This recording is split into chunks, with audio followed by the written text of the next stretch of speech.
మీలో ఎవరైనా ఊహించారా ఒక రోజుని ఇలా సువార్త ప్రకటిస్తామని? కానీ మీలో ఎవరైనా ఇక్కడ నుండి పాట పాడినాడని అనుకున్నారా? నేనైతే ఏనాడు అనుకోలేదు. ఎందుకంటే యేసు ప్రభుని చాలా దుర్మార్గం తిట్టిన పాపాత్ముడు నేను. నోటి మాటతో కూడా కనీసం ఆయన పేరు తలచడానికి కూడా అర్హుడు కాదు. కోసుగుడ్డ మీద ఏలాడబడుతున్నాడు యేసుప్రభు అని చెప్పింది దౌర్భాగ్యుడిని. ఇవాళ యేసుప్రభు లేకపోతే నా బతికే లేదు, నా జీవితమే లేదు. మనుషులతో మాట్లాడటమైనా మానేస్తాను, కానీ యేసుప్రభు పాట పాడుకోకుండా ఆయన నామం నేను తలుసుకోకుండా జీవించలేను. నా బ్రతికే లేదు.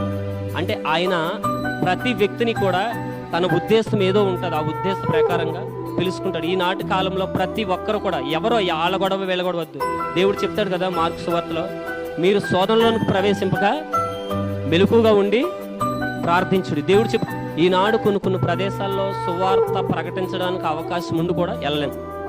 నేనైతే అలాంటి దౌర్భాగ్యుడినే.